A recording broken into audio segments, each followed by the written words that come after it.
Alors, bonjour et bienvenue à vous tous, frères et sœurs de l'Église de Lévis de Montmagny, ainsi que tous ceux qui nous suivent de la Maison de la Francophonie internationale. J'ai pris ce matin que chacun de nous puisse mieux connaître ce Dieu extraordinaire venu à nous en Jésus-Christ. Qu'il continue de nous éclairer, comme il l'a fait lors de notre salut, pour que nous comprenions sa grâce. Qu'il fasse briller, plus que toute autre chose, le plan merveilleux qu'il a accompli aujourd'hui dans l'Église, pour que nous y prenions part. Mais surtout, que nous ayons une pleine confiance en celui qui, par le Saint-Esprit, agit en nous et peut réaliser infiniment au-delà de tout ce que nous demandons ou même pensons. Que toute la gloire lui revienne en Jésus-Christ. Ce matin, j'ai intitulé mon message « Le renouveau, notre expérience pratique avec Dieu ». Alors ce matin, je vous amène voyager avec moi à travers le cheminement que Dieu nous a fait parcourir à l'Alliance chrétienne et missionnaire de Lévis, afin qu'on puisse saisir ensemble la direction de Dieu en ce moment dans notre vie d'Église. Et c'est de là que vient ce fameux renouveau qui est personnel et collectif en soi dans notre expérience, vraiment pratique avec Dieu.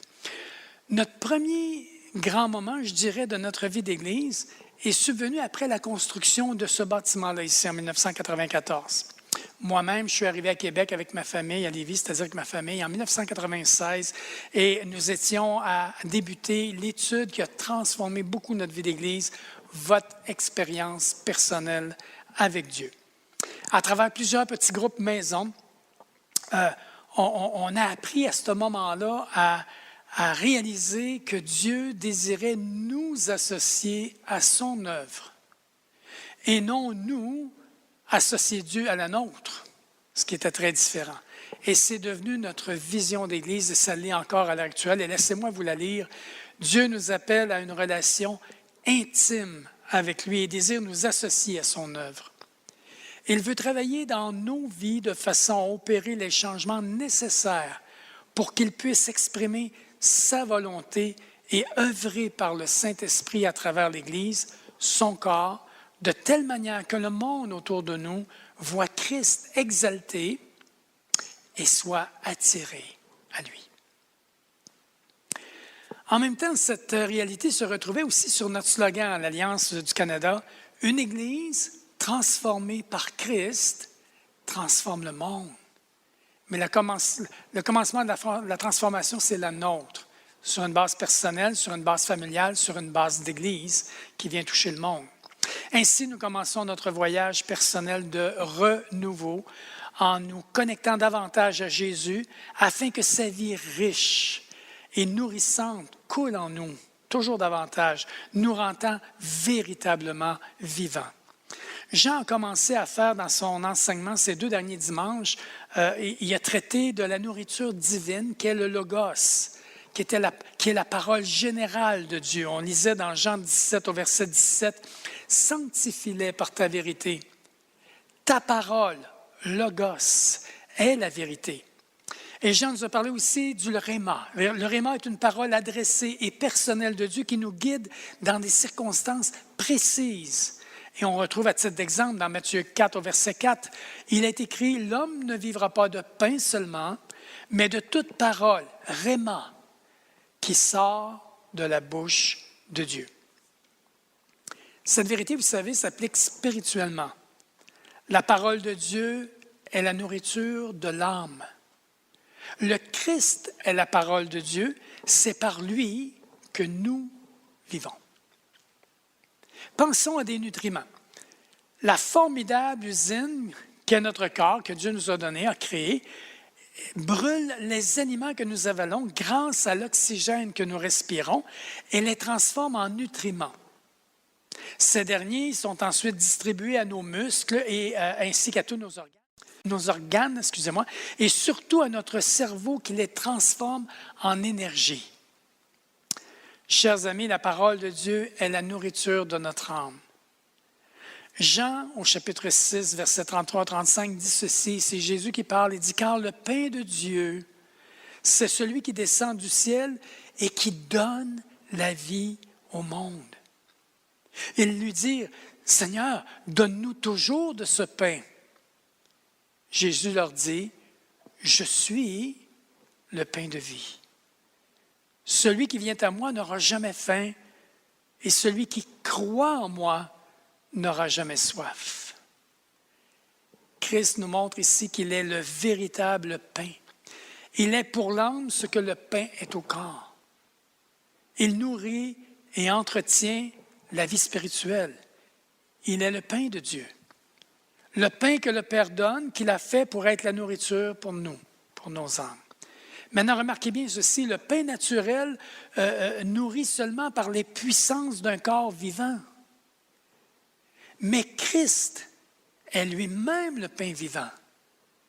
Il nourrit par sa propre puissance. Quelle grâce, quelle grandeur, quelle puissance. Ne devrions pas dire comme eux, « Seigneur, donne-nous toujours de ce pain. » Chers amis, nous l'avons. Notre Bible, la parole de Dieu, les mots de Dieu, c'est notre pain quotidien. Le renouveau sert en grande partie à cela, à nous fortifier par une saine ingestion de ce pain surnaturel, à s'en nourrir et à vivre par lui. Le deuxième grand moment de notre vie d'Église, c'est en 2020. Et c'est ce qu'on a appelé le début du renouveau. Et ce fut un appel et une direction de Dieu. Et je vous le raconte pour que vous puissiez voir avec moi la main de Dieu en tout cela. Alors voici comment Dieu nous a dirigés, les anciens et aussi quelques responsables qui sont venus avec nous, vers la ville de Steinbach, au Manitoba. Et dans quel état d'esprit nous y sommes allés? Alors, premièrement, lors de la retraite des hommes en novembre 2018, le docteur Kenzo nous avait partagé une expérience qu'il avait vécue là-bas parce qu'il était allé à Church and Hall. Il nous avait raconté que lors de leur première soirée, à leur retour à leur chambre d'hôtel, ils ont pris un temps avec Dieu qui a duré jusqu'au milieu de la nuit, où est-ce qu'ils ont partagé des choses excessivement personnelles, des confessions, de péchés, des demandes de pardon. Ils ont réalisé des choses que le Saint-Esprit leur avait montrées dans la soirée. Et ils ont pleuré, ils ont cherché la face de Dieu. Ils se sont pardonnés mutuellement, ils ont reçu le pardon de Dieu, et ils ont goûté une joie, cette joie qui surpasse l'intelligence, comme la paix qui surpasse l'intelligence, celle que Dieu nous donne. Ça nous a touché beaucoup, nous les anciens, ce témoignage-là. Deuxièmement, on avait un constat de la stagnation de la vie de l'Église, même si on avait fait l'étude de votre expérience personnelle avec Dieu, et plus tard, on a fait prier avec puissance pendant plusieurs années, on sentait un piétinement dans la vie de l'Église. On sentait un ralentissement. Alors, ça nous questionnait beaucoup. Lorsqu'on a été approché pour la table ronde de Church and Hall, on a eu l'occasion de voir une vidéo sur ce que c'était un peu, et ça nous parlait de la prière, qui était au centre de ce qui s'est passé là-bas à Steinbach. Alors, la vie de prière personnelle et corporative, et ça nous parlait d'une soif, d'une vie plus profonde avec Dieu. Et ça nous a parlé encore beaucoup. Et nous avons participé, tous les anciens avec nos épouses, à une table ronde qui a eu lieu en novembre 2019 sous la direction de pasteur Claude Lenné, qui est un pasteur qui expérimente le renouveau dans son Église depuis plusieurs années. Un homme très, très humble qui nous a touchés profondément. On a vu à travers ce qu'il nous a partagé son expérience, sa vie d'Église, son expérience personnelle de pasteur avec ses anciens et la transformation de la vie d'Église. Et on a compris que ce n'était pas un programme. On a vraiment compris qu'il nous parlait d'un mode de vie d'Église, une espèce d'ADN qui s'est installé dans l'Église et qui fait partie d'une culture, d'une façon de vivre l'Église qui a un impact incroyable sur la communauté. Alors, on parle d'une vie transformée par la prière et du discipolat qui cherche à former et à devenir des disciples accomplis selon le cœur de Dieu. Maintenant, j'aimerais vous présenter un court extrait de ce qui nous a été donné lors de cette table ronde-là. Alors, j'aimerais vous dire au départ, j'aimerais tisser la toile de fond par rapport à Church Renewal. Premièrement, on est dans la ville de Stenbach, au Manitoba. C'est un petit village, une petite ville, on va dire, à peu près de 12 000, 13 000 habitants. Et l'église de Southland, qui est au centre de cette ville-là, dans le cours des années 2000, était à peu près 150 personnes, grosso modo, ce que nous sommes à Lévis. Et en 2020, quand nous y sommes allés, ils étaient rendus 4 000 personnes. Pourriez-vous imaginer un village de 12 000 personnes, qui a 30 du village qui est à l'église le dimanche, et qu'en plus, il y a à peu près 4 ou 5 autres églises dans cette même ville-là? Imaginons-nous que 30 de la ville de Lévis serait dans l'église le dimanche en train de louer Dieu, d'adorer Dieu, de servir Dieu. Ce serait une transformation complète, un changement complet de vie ici à Lévis. Ce serait extraordinaire. Pourquoi? Parce que Dieu serait honoré au milieu de nous. Alors, on a vu que Dieu avait œuvré, mais la grande question pour nous, mais comment ça peut se faire de passer de 150 en 20 ans à 4000? Qu'est-ce qui s'est passé? Qu'est-ce que Dieu a fait? Ça nous a intrigués. Alors, ils nous ont invités à jeter un regard sur l'Église et sur la société aujourd'hui.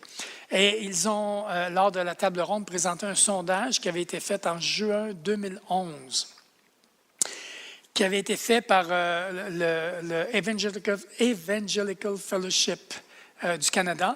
C'est une organisation chrétienne, en partenariat avec plusieurs groupes chrétiens de jeunes adultes à travers le Canada, incluant le Québec.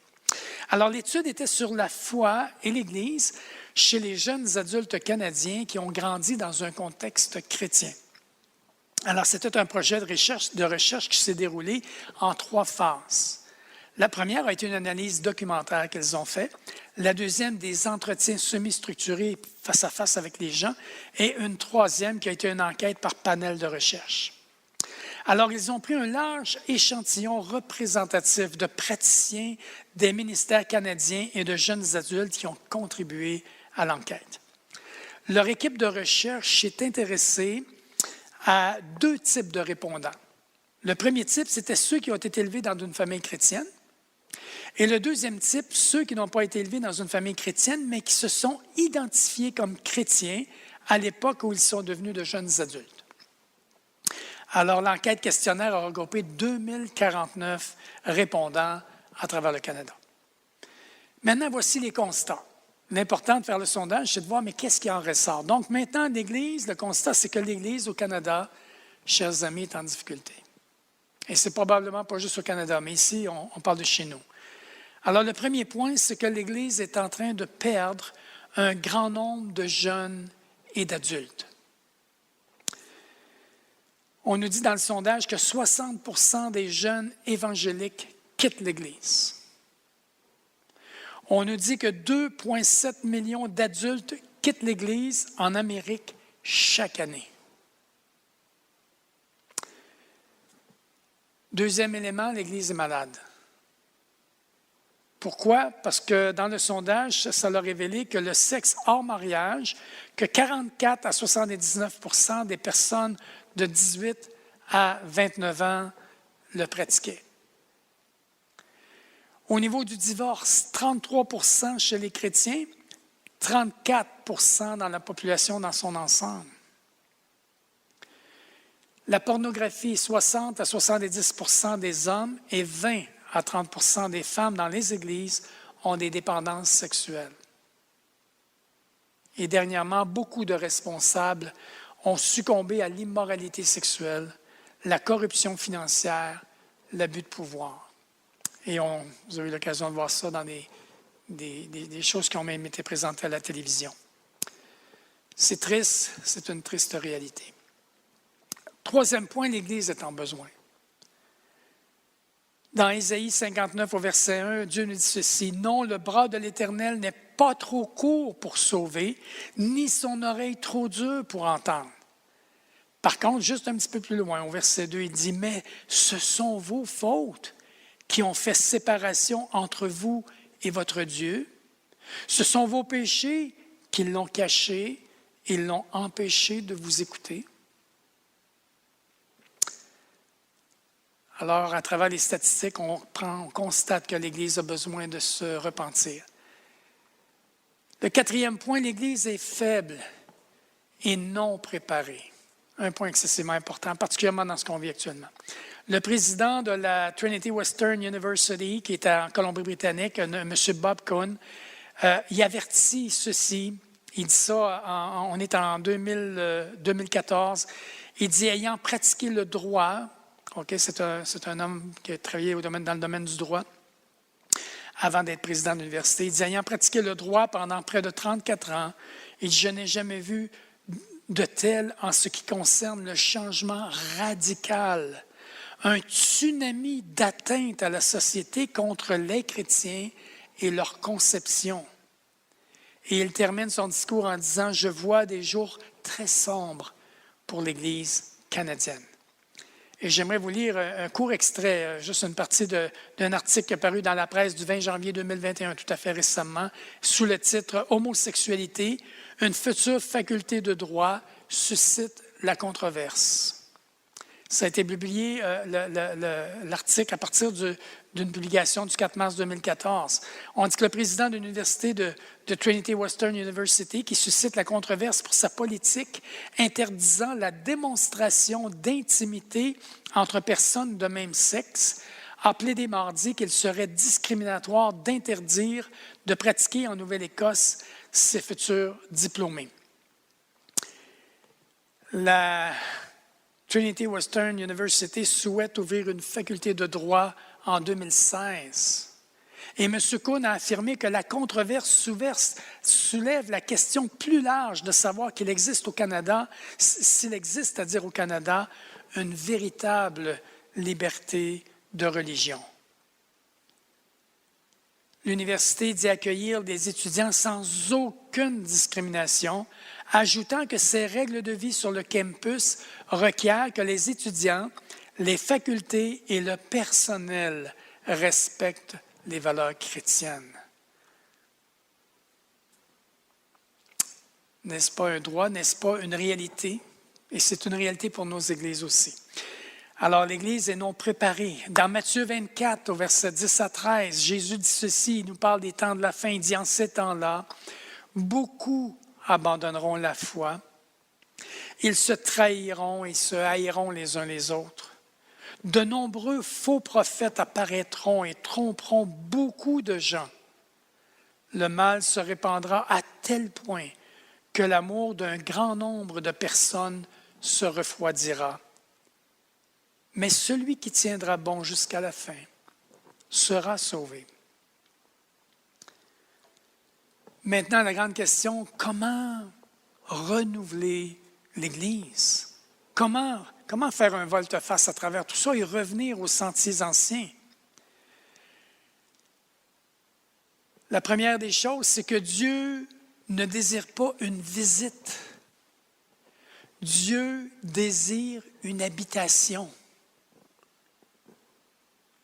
Dans Éphésiens, chapitre 2, versets 21 et 22, l'apôtre Paul nous dit ceci, « C'est en lui que tout l'édifice bien coordonné s'élève pour être un temple saint dans le Seigneur. C'est en lui que vous aussi, vous êtes édifiés avec eux pour former une habitation de Dieu en esprit. » Donc Dieu veut une habitation. Maintenant, les moyens, la parole de Dieu nous parle de deux moyens. Il nous parle de l'orthodoxie, la doctrine, et de l'orthopraxie, qui est la pratique, qui est la mise en pratique. Ne vous bornez pas seulement à écouter la parole, mais à la mettre en pratique, a dit Jésus. Alors, l'orthodoxie, c'est ce qui est conforme, qui obéit à la doctrine considérée comme vraie et enseignée officiellement selon les Écritures. Tandis que l'orthopraxie se réfère au domaine de l'action, de la mise en pratique et s'applique à une conduite conforme à l'enseignement. L'Ancien Testament l'exprime ainsi. On retrouve dans Jérémie 6 au verset 16. « Voici ce que dit l'Éternel.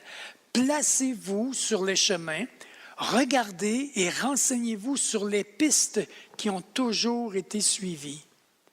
Quelle est la bonne voie? Marchez-y et vous trouverez le repos pour votre âme. » Dans 2 Chroniques, chapitre 7, verset 14, Dieu dit, « Si mon peuple, celui qui porte mon nom, s'humilie, prie et me cherche, et s'il renonce à ses mauvaises voies, je l'écouterai des cieux. Je lui pardonnerai son péché et je guérirai son pays. » Nous avons besoin de guérison. Nous avons besoin de nous humilier, de prier, de renoncer à nos mauvaises voies et de venir à Dieu. Dans le Nouveau Testament, dans 1 Thessaloniciens, au chapitre 4, verset 3, Paul nous dit, « Ce que Dieu veut, c'est votre sanctification. » Que veut dire notre sanctification? Sanctifier signifie mettre à part pour servir Dieu. Dans un certain sens, tous les croyants ont été mis à part du monde pour servir le Seigneur. On parle alors de sanctification positionnelle, c'est-à-dire qui est parfaite et complète. Dans 1 Corinthiens, au chapitre 1, verset 2, il nous est dit à l'Église de Dieu qui est à Corinthe, à ceux qui ont été sanctifiés en Jésus-Christ, appelés à être saints, et à tous ceux qui invoquent en quelque lieu que ce soit le nom de notre Seigneur Jésus-Christ, le Seigneur, leur Seigneur et le nôtre. Alors, dans un autre sens, nous devrions nous sanctifier, c'est-à-dire nous séparer de toute forme du péché. C'est ce qu'on nomme la sanctification pratique ou progressive. Et ce processus continue jusqu'à notre mort ou au retour de notre Seigneur Jésus-Christ. Jean 14, 21 nous dit ceci. C'est Jésus qui nous dit cela. Il dit, « Celui qui a mes commandements et qui les garde, autrement dit, il met en pratique, et ça fait partie de sa vie, c'est celui qui m'aime. Et celui qui m'aime sera aimé de mon Père, je l'aimerai et je me ferai connaître à lui. » Amen. Celui qui a mes commandements et les garde, c'est celui qui m'aime. Voulez-vous aimer Jésus? Voulons-nous aimer Jésus? Ayons ses commandements et gardons-les. Maintenant, je reviens à Sutherland, à son histoire. Son histoire est dans la main de Dieu, comme on a pu la voir. Et j'aimerais parler de Ray Dachson et de son épouse Fran, et on les voit sur la photo que j'ai mise pour vous. C'est le fondateur de Church in Wall, mais c'était aussi le pasteur de Sutherland Church dans les années 2000, et c'est lui qui a vécu toute cette transformation de vie d'Église. Maintenant, laissez-moi vous lire leur vision, comment elle est extraordinaire. Nous croyons que si l'Église désire être efficace, elle doit se centrer sur la prière. La prière est le catalyseur pour la transformation, le renouvellement et l'expansion du royaume de Dieu. Et Dieu a appelé son Église à poursuivre cette mission. Rappelons-nous notre slogan. Une Église transformée par Christ, premièrement, transforme le monde ensuite. Alors, notre conclusion aux anciens, après avoir assisté à cette table ronde et les choses que Dieu avait parlé dans nos vies avant la préparation de cette rencontre-là, c'est que nous devions aller à stand-back avec nos épouses et quelques autres responsables dans la vie d'Église, et cela complètement à nos frais personnels.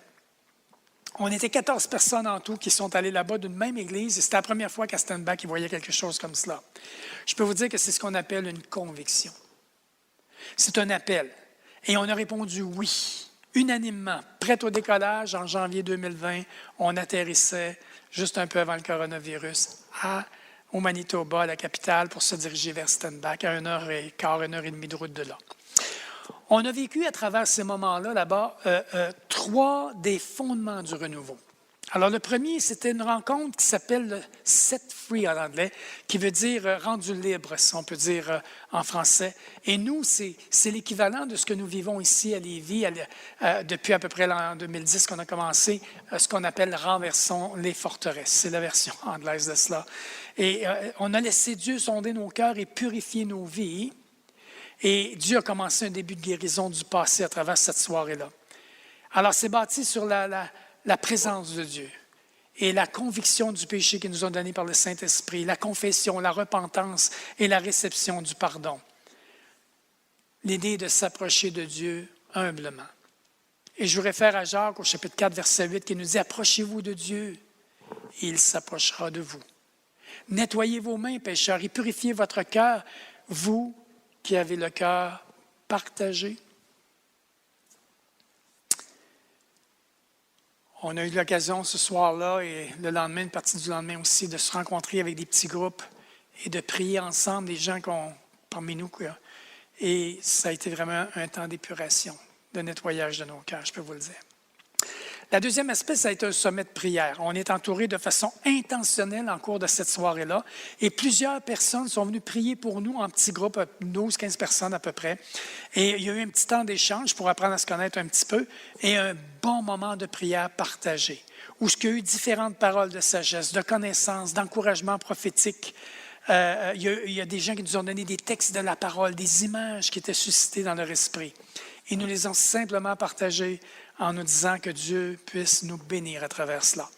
On a expérimenté Dieu dans cela, dans ce qu'on peut appeler la prière d'écoute et de conversation. Et la troisième partie du séminaire, c'était un séminaire à l'écoute de Dieu. Comment il nous parle? Comment discerner sa voix et obéir? Dans Jean 16, dans Jérémie 6, c'est-à-dire au verset 16, Dieu nous dit ainsi parle l'Éternel, placez-vous sur les chemins, regardez et demandez quels sont les anciens sentiers. Quelle est la bonne voie? Marchez-y et vous trouverez le repos de vos âmes. Et dans le Nouveau Testament, Jésus dit à travers l'Évangile de Jean, chapitre 10, verset 27, « Mes brebis entendent ma voix, je les connais et elles me suivent. » Alors, ce qu'on a vécu, c'est une partie d'enseignement avec des exercices en groupe pour prendre conscience du travail de Dieu dans notre cheminement depuis notre nouvelle naissance. Des directions que Dieu nous a données, des paroles réma qui étaient personnelles que Dieu nous a données. Notre vie personnelle et d'assemblée, nos circonstances, etc. C'était vraiment un éveil à notre expérience de Dieu et qui se continue dans un renouvellement, ce que M. Tozer disait, appelait la vie plus profonde avec Dieu. Alors, on revient de stand-back ensemble en avion, on revient le cœur brûlant, bouleversé, mais dans le bon sens. Tous, on se répétait, c'était vraiment un rendez-vous avec notre Dieu. Maintenant, on est de retour à Lévis. Et on s'est dit, pendant qu'on était de retour, il faut prendre un temps, les anciens ensemble, pour vraiment partager ce que Dieu nous a parlé, ce que Dieu a fait, comment on a vécu ça. Et dès le lendemain de mon retour, personnellement, Dieu m'a donné un réma, une parole personnelle. Dans le Proverbe 1 au verset 23, laissez-moi vous lire. « Tournez-vous pour écouter mes réprimandes. Voici, je répandrai sur vous mon esprit. Je vous ferai connaître mes paroles. » Et en lisant ça, je me suis mis à pleurer. J'ai dit, « Seigneur, tes réprimandes, je les veux parce que je sais qu'elles vont être bonnes. Et en même temps, je veux que tu répandes ton esprit sur moi, sur mes frères. Fais-nous connaître ta parole. » Et lors de la rencontre qu'on a eue ensemble, Dieu nous a amenés ensemble sur nos genoux, à reconnaître nos difficultés, à diriger et à travailler en collégialité ensemble. De plus qu'il nous était difficile de tenir un même langage et de marcher dans l'unité, ce qui avait influencé plusieurs directions que nous avions prises sous les pressions extérieures ou sous carrément notre sagesse humaine. À notre retour à Lévis, Dieu voulait continuer le travail qu'il avait commencé à stand-back, nous amener à confesser nos manquements et nos péchés les uns aux autres, purifier nos cœurs et se réconcilier devant Dieu et pour vivre une réalité, une unité réelle ensemble en lui. On a commencé à vivre un renouveau ensemble, mes frères et sœurs.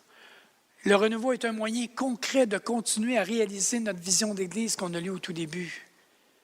S'associe à l'œuvre que Dieu veut faire. Et ça commence par l'œuvre dans notre vie personnelle. Church Annual a fait ressortir, vous savez, 2 points importants. Les 2 causes de l'épuisement ou de l'échec spirituel, ce qu'en partie nous vivions nous aussi ici à Lévis. Le premier, c'est de ne pas être connecté à la vigne qui est Jésus. Et on va vivre ça à travers des leçons qui s'intitulent « Demeurer en lui ». Et l'autre élément, c'est un caractère non transformé, qui n'a pas été brisé. Un homme qui est resté ou une femme qui est resté orgueilleux, égoïste et difficilement enseignable. Et Dieu nous parle de cultiver son caractère, le fruit de l'esprit. En fait, nous étions 5 hommes, c'est-à-dire des serviteurs dirigeants. Alors, c'est le rôle des anciens dans l'Église. On a la charge de l'Église ensemble. La Bible nous appelle des doulos, des serviteurs, des hommes serviteurs avec des caractères forts. Des hommes malheureusement orgueilleux, passionnés, convaincus, mais pas tous de la même chose. Et on n'a pas toute la même compréhension nécessairement des choses. Et c'est pourquoi dans les pleurs lors de cette rencontre-là, Dieu nous a amenés, le Saint-Esprit nous a convaincus de péché, il nous a amenés dans la confession, dans la repentance et des pardons mutuels face à nos défauts qui étaient fatals pour le travail en groupe. Dieu nous a amenés à le partager à toute l'Assemblée, juste quelques semaines plus tard, lors de l'Assemblée annuelle de l'Église. Le dimanche matin, on a vraiment partagé chacun de nous quels avaient été les défauts fatals qui avaient nui, et on a confessé et raconté comment Dieu avait commencé à toucher nos vies en profondeur. Et j'aimerais vous lire simplement la conclusion de cette rencontre-là. Elle se lisait comme suit. « Nous remercions Dieu de nous redonner cette liberté de s'aimer entre frères en toute transparence et authenticité. Reconnaissant que la collégialité est notre école de sanctification, où nous devons apprendre à se laver les pieds mutuellement et à marcher ensemble d'un seul cœur. » Dans Luc 22, au verset 26, il nous est dit ceci, c'est Jésus qui le dit, il dit qu'il n'en soit pas de même parmi vous, mais que le plus grand parmi vous soit comme le plus petit, et celui qui gouverne comme celui qui sert. C'était vraiment pour nous. Le résultat, ces pleurs ont produit une grande joie, une grande libération. Nous savons que Dieu nous a pardonnés et nous sommes pardonnés et nous nous sommes pardonnés mutuellement. À partir de maintenant, nous désirons, c'est ce que nous avions confessé, ce que nous avions partagé, nous détourner de ces péchés et marcher humblement avec Dieu dans sa justice. Nous nous engageons à garder cette voie de sanctification et nous reprendre mutuellement dans l'amour lorsque nous serons répréhensibles. Et ça résume le verset dans Jean 8 au verset 32 où Jésus dit « Vous connaîtrez la vérité ». Vous savez, quand on confesse des péchés, qu'on les reconnaît, qu'on demande pardon, c'est la vérité. Ça fait partie de la vérité. Alors, vous connaîtrez la vérité et la vérité fera de vous des hommes libres. Et c'est ma prière pour chacun de vous, ceux de l'Assemblée et les gens qui nous écoutent de la maison, que vous deveniez des hommes et des femmes libres en mettant les choses en lumière. Le renouveau, chers amis, est un moyen concret de continuer à réaliser notre vision d'Église. Maintenant, il y a une intention on va appeler ça un mentorat d'échange. C'est ce que nous vivons, les anciens et certains leaders avec Church Renewal en ce moment. Alors, le but, c'est de pouvoir développer notre vie de prière dans la vie d'Église et nos vies personnelles en apprenant à demeurer en lui. C'est ce qu'on va voir dans les prochains dimanches. Deuxièmement, pour cultiver notre caractère, avoir un caractère selon le cœur de Dieu, le caractère de Dieu en soi. Le mentorat d'échange est un parcours ensemble, un pèlerinage spirituel dans la pleine expérience de l'omniprésence, c'est-à-dire de l'omniscience et de l'omnipotence de Dieu par le Saint-Esprit. Maintenant, présentement, on est en train de se reproduire, on est en train de vivre ça. Alors, on a créé une première cohorte. Dès notre tour, le 4 mars 2020, 12 responsables de l'Église suivent la formation du renouveau avec le pasteur Claude Lenné, qui avait dirigé la table ronde à Québec, qui nous avait amenés à l'Estenbach. Dieu travaille dans chacune de nos vies, principalement à travers nos dévotions personnelles et de couple. Nos relations de ministère ensemble sont de plus en plus empreintes d'une fraternité profonde qui nous donne de marcher dans une profonde et réelle unité dans l'humilité, dans la joie, cherchant la face de Dieu dans l'apprentissage de la prière d'écoute et de reconnaissance aussi. Il y a des changements en cours pour le Conseil d'anciens qu'on a mis en place à cause justement de ce renouveau-là. Premièrement, notre vie de prière. Là, je parle au niveau du Conseil des anciens, je parle de notre collégialité. Chaque semaine, tous les anciens avec nos épouses, on se rencontre pour un temps de prière qui dure au-delà d'une heure à chaque semaine, pour garder nos cœurs connectés avec Dieu et ensemble. Deuxièmement, au niveau de la direction, on a des rencontres d'anciens régulières pour chercher la face de Dieu pour les besoins et le soin spirituel de l'Assemblée. Alors ça a été d'une grande aide à travers ce qu'on a pu vivre avec le COVID qui est arrivé tout de suite après. Ensuite, on a une recherche spéciale de Dieu qu'on désire faire ensemble. On se rencontre à chaque mois, une demi-journée, même peut-être un peu plus, pour un temps de jeûne et de prière et d'écoute de Dieu pour les décisions de la vie de l'Église. On questionne Dieu, on demande Dieu de nous diriger, de nous guider, de nous instruire dans ce que Dieu veut faire à chaque étape. Ce qui est en développement présentement, c'est de vouloir permettre à l'Assemblée de vivre le renouveau. Première des choses, on va le faire par nos prédications du dimanche. On a vu Jean qui a fait les 2 dernières, et celle-ci qui est un encouragement que vous puissiez vous unir à vous joindre à tout cela. Donc, nos prédications du dimanche vont être ciblées spécialement sur ces sujets-là. Deuxièmement, on a commencé à faire des échanges à toutes les semaines en petits groupes. On a plusieurs petits groupes qui se rencontrent virtuellement présentement, c'est nécessaire, et on discute au sujet du message qui a été donné le dimanche et comment le mettre en pratique. On pose quelques questions à l'intérieur de ça, on vous envoie un résumé du message et on se pose la question, qu'est-ce que Dieu veut toucher dans ma vie à travers cela? Qu'est-ce que Dieu nous enseigne et nous appelle à vivre en pratique? Et le troisième des points, ça va de continuer nos retraites de renversons des forteresses avec ARF1 qui est la guérison du passé et la ARF2 qui est la vie victorieuse en Jésus-Christ qui fait partie en soi de ce renouveau-là. Vous savez, il n'est pas tellement étonnant que notre culture connaisse tant de problèmes mentaux et émotionnels. On est en train de devenir une société qui est faible émotionnellement et mentalement parce que nous sommes dans un jeûne spirituel. Même on a rejeté Dieu et les valeurs chrétiennes beaucoup dans notre société. Même si le Canada a été fondé sur des valeurs chrétiennes à l'origine, on s'en est énormément éloigné et on s'en éloigne de plus en plus et à haute vitesse en même temps. Et l'un des moyens pour se remplir à nouveau est de nous éloigner personnellement, les croyants, des contraintes et des distractions qui nous sont proposées pour nourrir notre esprit des nutriments vitaux. Je vous ai mentionné tantôt Matthieu 4,4. L'homme ne vivra pas de pain seulement, mais de toute parole qui sorte de la bouche de Dieu.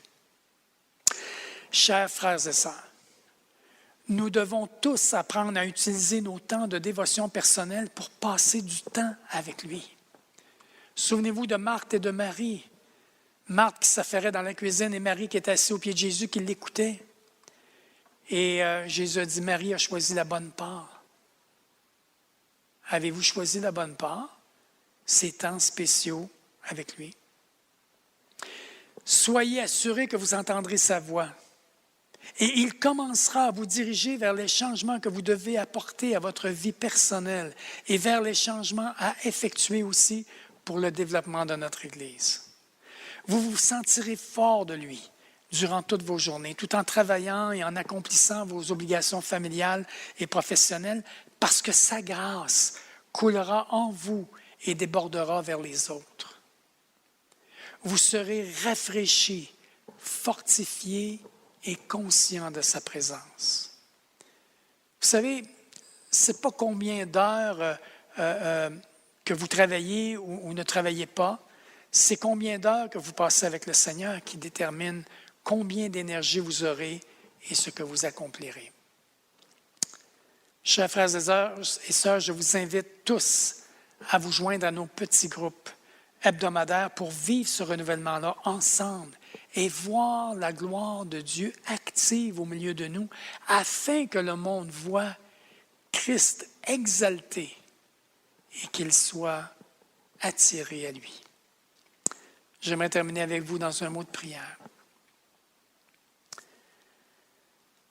Père, s'il te plaît, donne-nous une faim et une soif sans mesure pour ta parole et que nous semions plus que les années précédentes. Accorde-nous cette année une faveur, que nous saisissions à quel point tu es précieux pour notre bonheur, afin que du premier au dernier jour, nous puissions être heureux en toi. Qu'en ce début d'année, tu renouvelles nos forces et notre courage. Qu'elle soit une année de bénédiction, de moisson et de récolte de ce que nous avons semé pour toi. Que ta grâce soit sur notre vie et qu'elle serve à faire une différence pour répandre ta lumière et faire connaître ta sagesse. Et j'aimerais terminer en vous bénissant comme Dieu nous a appelés à bénir le peuple de Dieu. On retrouve cela dans Nombre 6 au verset 24 à 26. Je vais vous bénir avec la version Sommeur ici, les paroles qui ont été écrites dans la version Sommeur. Que l'Éternel vous bénisse et vous protège. Qu'il vous regarde avec bonté et vous fasse grâce. Qu'il veille sur vous et vous accorde la paix. Alors sur ce, je vous dis à dimanche prochain. Nous allons commencer une série d'études sur demeurer en lui. Que Dieu vous bénisse.